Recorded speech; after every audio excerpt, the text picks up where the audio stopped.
चलिए, खबर मध्य प्रदेश की है, लेकिन बड़ी खबर इस वक्त की महाराष्ट्र से मिल रही है, जहां बदलापुर में लोग सड़कों पर उतर आए हैं।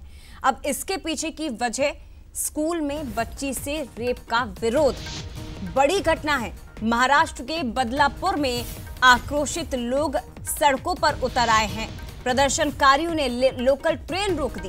पुलिस ने लोगों पर बल प्रयोग किया है। स्कूल में बच्ची के साथ रेप का मामला सामने आया और उसी का विरोध तमाम अभिभावक, तमाम लोग कर रहे हैं। ये तस्वीरें आप मुंबई महाराष्ट्र के बदलापुर की देख रहे हैं। सड़कों पर लोग उतर आए हैं। लोकल ट्रेनों को रोक दिया गया इस घटना के विरोध में, और दूसरी तरफ पुलिस को देखिए किस तरह से मोर्चा संभालना पड़ा। लेकिन सबसे बड़ा सवाल ये कि ये घटनाएं रुकेंगी कब? एक तरफ कोलकाता रेप मर्डर केस, उस युवती को, उस डॉक्टर को अभी तक इंसाफ नहीं मिला, डॉक्टर सड़कों पर हैं। दूसरी तरफ अब महाराष्ट्र से भी यही तस्वीर निकलकर सामने आई है। तमाम युवतियां, तमाम लोग, युवक सड़कों पर उतर आए हैं। महज अब स्कूल में पढ़ने वाली वो मासूम बच्ची जिसके साथ घिनौनी और शर्मनाक वारदात को अंजाम दिया गया। बदलापुर में 2 बच्चियों के साथ गलत हरकत की गई, जिसके बाद लोगों ने रेलवे स्टेशन को घेर दिया। पुलिस पर भी पथराव हुआ है।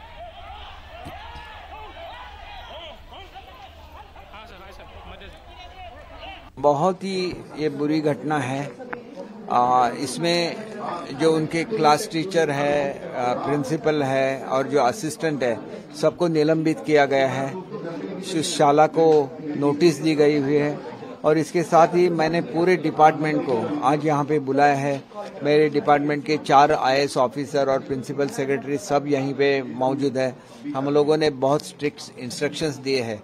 इसके साथ ही जो देर हुई थी, मतलब 13 से 16 तक का ये इंसिडेंस है और 18 को इसका FIR उनके जो पालक है उन्होंने किया था। तो इसमें भी 12 घंटे का जो गैप हुआ था, वो 12 घंटे उसके बारे में वहाँ के जो PI है उनको भी ट्रांसफर किया गया है। लेकिन मैं अपने ऑनरेबल डिप्टी CM साहब के विनती करूंगा कि इसको भी निलंबित किया जाए। तो महाराष्ट्र के शिक्षा मंत्री को आप सुन रहे हैं। 13 से 16 के बीच की घटना बताई और 12 घंटे बाद FIR इस मामले में दर्ज की गई। अब बता देते आपको, ठाणे के बदलापुर में आदर्श विद्यालय के शिशु वर्ग में पढ़ने वाली 2 मासूम बच्चियां, जिनके साथ इस कुकर्म को, इस घिनौनी वारदात को, शर्मनाक घटना को अंजाम दिया गया है। बड़े सवाल खड़े होते हैं कि क्या ऐसे मामलों में अगर इंसाफ चाहिए तो दरिंदों को सजा के लिए समाज को सौंप देना चाहिए। क्या दरिंदों को कानून का खौफ अब रहा ही नहीं है? आखिर कब खत्म होंगे ऐसे घिनौने अपराध? आखिर कब तक ऐसे सवाल पूछते रहेंगे हम? किसी भी राज्य में बेटियां सुरक्षित क्यों नहीं हैं? और देश के चारों ओर आखिर से क्यों घिनौनी तस्वीर सामने आ रही है और इन तस्वीरों के मायने क्या हैं?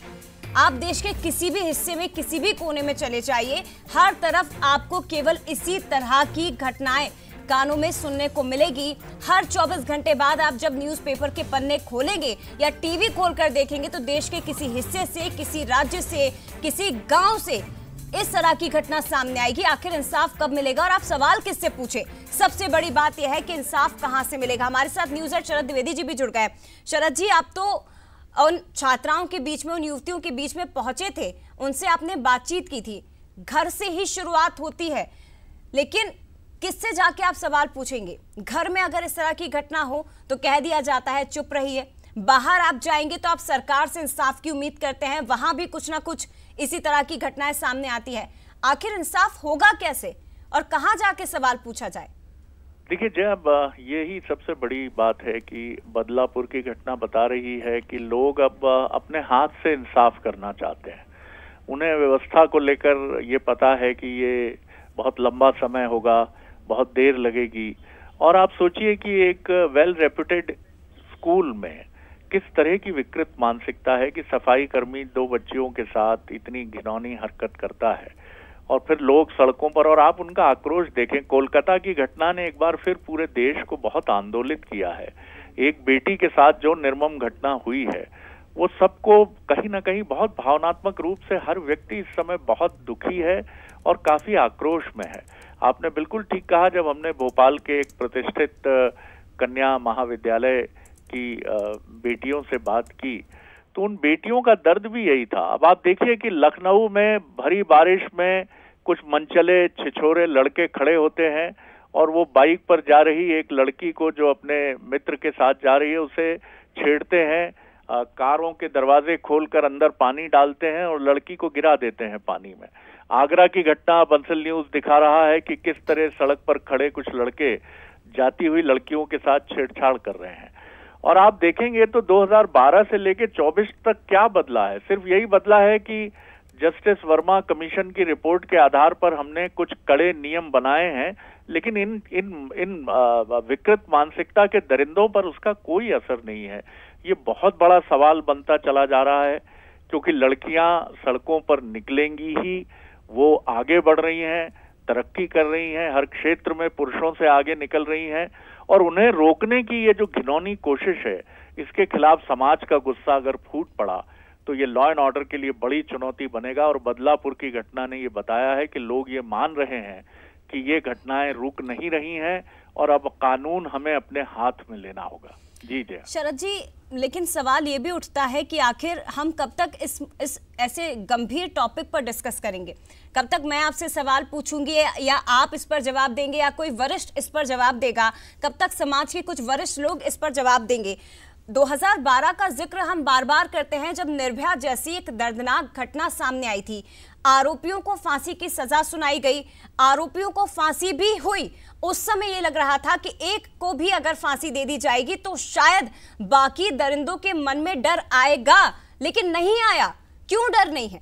कानून का कोई डर नहीं है, कानून में आप बदलाव कर दीजिए, फांसी की सजा दे दीजिए, खौफ क्यों नहीं है? देखिए, पहला बड़ा कारण तो जया ये है कि हमारा कानून सख्त होने के बाद भी डिलीवरी उसकी बहुत लंबी हो जाती है। निर्भया की ही अगर आप बात करें तो उसके 4 आरोपी फांसी पर चढ़े, एक नाबालिग जो है वो बाद में छूट गया और इस समय वो अपनी सामान्य जिंदगी बिता रहा है, और एक आरोपी ने सुसाइड कर लिया। तो जो 6 आरोपी थे निर्भया हत्याकांड के जो कन्विक्ट हुए बाद में, उन 4 में 4 को फांसी हुई, एक ने सुसाइड किया और एक इस समय समाज में अपना जीवन बिता रहा है। लेकिन जितना लंबा समय लगा इस पूरी प्रक्रिया में, ये बड़ी चुनौती है। दुनिया के कई देशों में, चीन की आप बात कर लीजिए, दक्षिण कोरिया की बात कर लीजिए, मिडिल ईस्ट के कुछ देशों की बात कर लीजिए, वहां पर बहुत कड़े कानून हैं। गोली मार दी जाती है सीधे, कई जगह बिल्कुल मतलब कोई सुनवाई ही नहीं है। लेकिन मुझे लगता है कि भारत में हम अपने मानवाधिकार और तमाम डेमोक्रेटिक सेटअप में ऐसे सवालों को लेकर हम बहुत जूझते हैं। आज भी हमारे यहाँ मानवाधिकार आयोग के संरक्षक कहते हैं कि फांसी देना नहीं चाहिए, क्योंकि अगर फांसी देने की सजा कड़ाई से अमल किया गया तो रेप विक्टिम की जिंदगी बड़ी मुश्किल में पड़ जाएगी, क्योंकि इस जघन्य हत्याकांड के बाद दरिंदे कोई सबूत नहीं छोड़ेंगे तो उसको तुरंत मार भी डालेंगे। अब ये अजीब सी दलील लगती है। मैं नहीं कहता कि ये ऐसा इसके पीछे तर्क नहीं है, लेकिन ये बड़ी अजीब सी बातें हैं। आखिर हम कब तक, या तो हम बहुत जल्दी से स्पीड कोड सब बनाए। चाइना जैसी कंट्री में जो हो रहा है शरद जी, क्या वो भारत में मुश्किल है? अब वर्तमान में जो हालात आप देख रहे हैं, मासूम बच्ची 5 साल की, 6 साल की या कुछ महीनों की बच्ची को नहीं बख्शा जा रहा है सर, तो क्या आपको लगता है कि ये मुश्किल है जो चाइना में हो रहा है, जो कानून वहां पर सख्त हैं ऐसे दरिंदों के खिलाफ? देखिए, एक सर्वानुमति बनानी पड़ेगी। मध्य प्रदेश भी वो स्टेट है जहां पर फांसी की सजा का प्रावधान है दुष्कृत्य के आरोपियों के लिए, लेकिन क्या मध्य प्रदेश में ऐसी घटनाएं नहीं हो रही हैं? हमने बहुत कोशिश की है, लेकिन कानून में एक बार फिर मुझे लगता है कि एक फिर डिबेट की जरूरत है और हम अपने सेटअप के भीतर बहुत सख्त कानून के साथ सामने आए। लेकिन इसके साथ जया ये भी जरूरी है कि जो ये कृत्य करते हैं, चाहे वो छेड़छाड़ हो, चाहे वो यौन हिंसा हो, ऐसे परवर्टेड मानसिकता के लोगों की ब्रेन मैपिंग होनी चाहिए और उनके परिवार में उनके साथ समस्या क्या रही है, ये भी हमें समझ में आना चाहिए कि आखिर कौन वो लोग हैं 140 करोड़ की आबादी में जो इस तरफ मुड़ गए हैं। क्या वजह है? उनके परिवार में कोई गलती है, उनका मानसिक स्वास्थ्य ठीक नहीं है, गरीबी इसका कारण है, अमीरी इसका कारण है। ये चीजें भी एक सामाजिक सोशल ऑडिट भी होना चाहिए ऐसे दरिंदों का। जी शुक्रिया आपका शरद जी, फिलहाल विश्लेषण करने के लिए। लेकिन ये मामला बेहद गंभीर होता चला जा रहा है। एक तरफ कोलकाता की घटना, दूसरी तरफ महाराष्ट्र के इस बदलापुर थाने की घटना आपने देखी, और अब आगरा से भी कुछ इसी तरह की घटना